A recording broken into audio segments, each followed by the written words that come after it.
ಎಲೆಕ್ಷನ್ದಲ್ಲಿ ಹಾಕಿದ್ರು ಮಾಡಿದ್ರು ಅಂತ ಆರೋಪ ಮಾಡ್ತಾಯಿತ್ತು.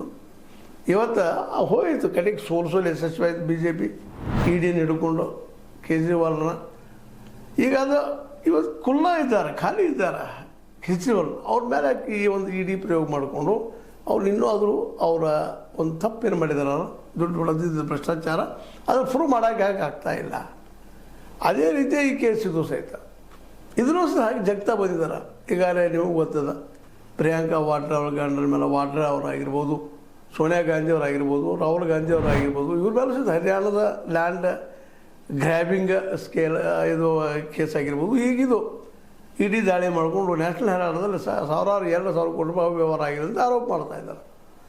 ಆ ಆರೋಪಕ್ಕೇ ಇವತ್ತು ಇಡಿ ಮತ್ತೊಮ್ಮೆ ತನ್ನ ಆರೋಪ ಪಟ್ಟಿ ಸಲ್ಲಿಸಿದ. ಆದರೆ ಅದಕ್ಕೆ ಈ ರೀತಿಯಾದಂತಹ ಒಂದು ಹಿನ್ನಡೆ ಆಗಿದ್ದರಿಂದಾಗಿ ಸಹಜವಾಗಿ ಅದು ಇದು ಸುಮ್ಮನೆ ಆರೋಪ ಮಾಡುವಂಥದ್ರಿ ಅಂತೇಳಿ.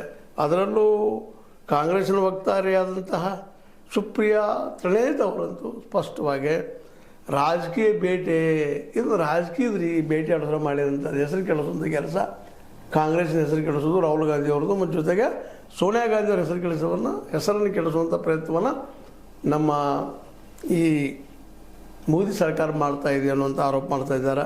ಮತ್ತು ಇದು ಸುಳ್ಳು ಪ್ರಚಾರ ಮಾಡ್ತಾ ಇದ್ದಾರೆ. ಒಟ್ಟು ಕಾಂಗ್ರೆಸ್ ಅಂದ್ರೆ ಭ್ರಷ್ಟ ಅನ್ನುವಂಥ ಒಂದು ಅನುರಳಿತ ಧ್ವನಿಯನ್ನು ಹಾಕ್ತಾ ಇರೋದ್ರಿಂದ ಸಹ ಜನರಲ್ಲಿ ಒಂದು ಅವಿಶ್ವಾಸ ಮೂಡಲಿ ಅನ್ನೋಂಥ ದೃಷ್ಟಿಕೋನದ ಸುಳ್ಳು ಪ್ರಚಾರ, ಜೂಟ್ ಬೋಲೋ ಈಗ ಜೂಟ್ ಹೇಳುವಂಥದ್ದು ಇವ್ರ ಕೆಲಸ ಆಗಿಬಿಟ್ಟದೆ. ಇವತ್ತು ಪ್ರತಿ ಆರೋಪ ಮಾಡ್ತಾ ಇದ್ದಾರೆ.